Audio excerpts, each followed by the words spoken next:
नमस्कार दोस्तों, मैं प्रीतम साहू, सहायक प्राध्यापक इतिहास, ISBM विश्वविद्यालय। आज हम इस वीडियो क्लास के माध्यम से BA द्वितीय वर्ष प्रथम प्रश्न पत्र भारत का इतिहास, जिसमें हम जो है खिलजी वंश से अलाउद्दीन खिलजी पर अपन चर्चा करेंगे। तो जैसे कि हम जानते हैं कि भारतीय इतिहास में या मध्यकालीन भारतीय इतिहास में खिलजी वंश में अलाउद्दीन खिलजी का जो स्थान है एक महत्वपूर्ण स्थान है। इसे जो है द्वितीय सिकंदर की भी कहा जाता है। इसने बहुत सारे ऐसे सुधार भी किए जिसमें जो है बाजार नियंत्रण नीति, ये आज हम जो बाजार नियंत्रण नीति देख रहे हैं वर्तमान युग में, इस बाजार नियंत्रण नीति की अगर देन कहें या जो भी जैसे भी, तो ये इस बाजार नियंत्रण नीति को जो है अलाउद्दीन खिलजी की ही देन है। तो आज हम इस द्वितीय सिकंदर की उपाधि से नवाजा गया अलाउद्दीन खिलजी पर अपन चर्चा करेंगे। तो स्टार्ट करते हैं। अलाउद्दीन खिलजी, तो अलाउद्दीन खिलजी का जो नाम वास्तविक नाम है अली गुरशब था। इसने जो है दिल्ली सल्तनत के खिलजी वंश का दूसरा महत्वपूर्ण शासक था अलाउद्दीन खिलजी। उसका साम्राज्य अफगानिस्तान से लेकर उत्तर मध्य तक फैला था। इसके बाद इतना बड़ा भारतीय साम्राज्य अगले 300 सालों तक कोई भी शासक स्थापित नहीं कर पाया था। मेवाड़ चित्तौड़ का युद्धक अभियान इतिहास में एक महत्वपूर्ण घटना है। ऐसा माना जाता है कि वो चित्तौड़ की रानी पद्मावती की सुंदरता पर मोहित था। इसका वर्णन जो है मलिक मोहम्मद जायसी की अपनी जो रचना है पद्मावत, उसमें देखने को हमको मिलता है। अलाउद्दीन जो देखने में आप स्क्रीन पर भी देख सकते हैं, वो इस तरह के दिखता था। इसकी जो शासन अवधि है 1296 से 1316 ईस्वी तक का है। जिस राज्याभिषेक जो है इनका 1296 में हुआ। इसके पूर्ववर्ती जो सम्राट हैं वो जलालुद्दीन खिलजी है। ये जो है खिलजी वंश के संस्थापक भी थे जलालुद्दीन खिलजी। उत्तर पूर्ववर्ती शासक था शहाबुद्दीन उमर। ये जो है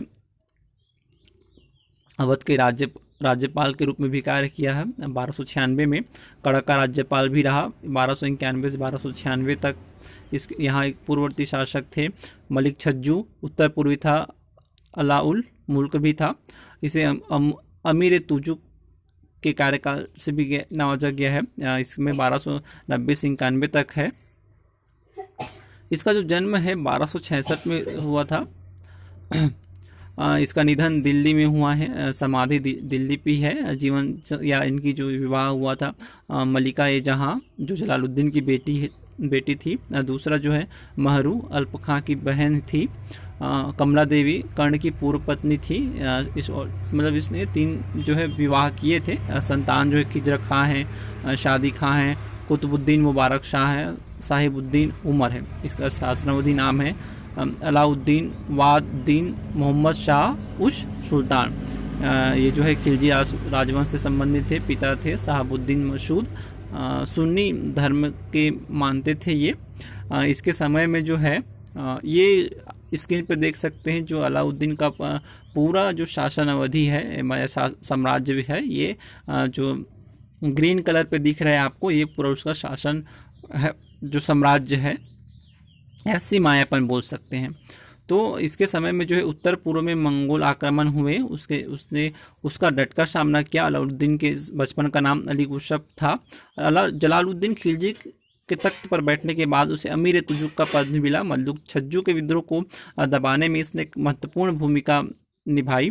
अलाउद्दीन ने इसे कड़ा मणिकपुर का सूबेदारी भी सौंप दी। भीलसा, चंदेरी एवं देवगिरी में सफल अभियानों से प्राप्त अपार धन से उसकी स्थिति और मजबूत कर दी। इस प्रकार उत्कर्ष पर पहुंचने पर अलाउद्दीन खिलजी ने अपने चाचा जलालुद्दीन की हत्या धोखे से 22 अक्टूबर 1296 को खुद से गले मिलते समय अपने 2 सैनिक मोहम्मद सलीम तथा इत्तिहादुद्दीन हुद द्वारा करवा दी गई थी।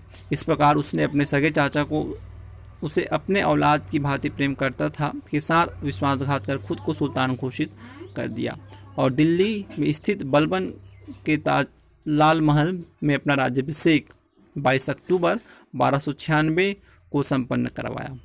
निर्माण कार्य है अलाउद्दीन के दरबार में अमीर खुसरो तथा हसन निजामी जैसे उच्च कोटि के विद्वान को संरक्षण प्राप्त था। स्थापत्य कला के क्षेत्र में अलाउद्दीन खिलजी ने वृत्ताकार अलाई दरवाजा अथवा कुक्स ए शिकार का निर्माण करवाया था। उसके द्वारा बनाया गया अलाउद्दीन या अलाई दरवाजा प्रारंभिक तुर्की कला का एक श्रेष्ठ नमूना माना जाता है।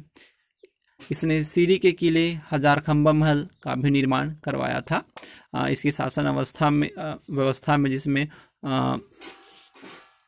उत्तर भारत अभियान, दक्षिण भारत अभियान है ना, ये अपन नेक्स्ट वीडियो पर चर्चा करेंगे। तो उसके आगे का जो प्रोसेस है अपन स्टार्ट करते हैं। तो जैसे विद्रोह का दमन हो गया, ये काफ़ी अच्छे तरीके से अलाउद्दीन ने करवाया था। अलाउद्दीन खिलजी के राज्य में कुछ विद्रोह हुए, जिनमें से 1299 में गुजरात में सफल अभियान से प्राप्त धन बंटवारे को लेकर नवी मुसलमानों द्वारा विद्रोह किया गया था। इसका दमन नुसरत खान ने किया।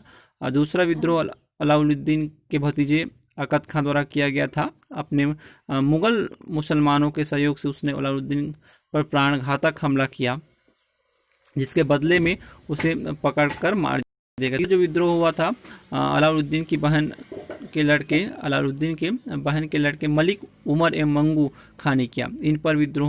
इन दोनों को हराकर उनकी हत्या कर दी गई।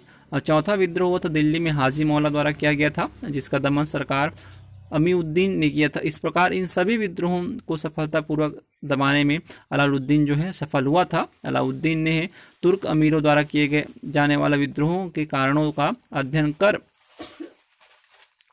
कर उन कारणों को समाप्त करने के लिए 4 अध्यादेश जारी किए थे। प्रथम अध्यादेश के अंतर्गत अलाउद्दीन ने दान, उपहार एवं पेंशन के रूप में अमीरों को दी गई भूमि को जब्त कर उस पर अधिकार कर लिया। एक बहुत बड़ी बात है, जिससे उसके पास धन का अभाव हो गया। द्वितीय अध्यादेश इसके अंतर्गत अलाउद्दीन के गुप्तचर विभाग को संगठित कर बरीद गुप्तचर अधिकारी तथा मुनहीन गुप्तचर अधिकारी की नियुक्त किया गया।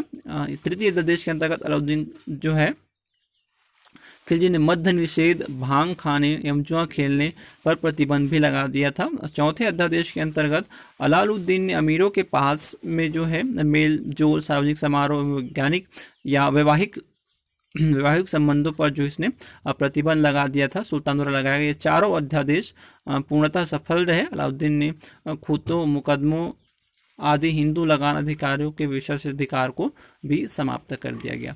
तो इस प्रकार जो है आज हमने विद्रोह को दबाने में जो कैसे सफलता प्राप्त किया अलाउद्दीन ने, उसकी जो है शासन पर कब आसीन हुए, जन्म, किस तरीके से उनके विवाह, ये सारे चीज़ें जो है हम आज की वीडियो में देखें। नेक्स्ट क्लास में अपन जो है इसके साम्राज्य विस्तार, उत्तर भारत अभियान, दक्षिण अभियान और बाजार नियंत्रण नीति पर अपन चर्चा करेंगे। तो आज की क्लास में बस इतना ही। धन्यवाद दोस्तों, जय हिंद।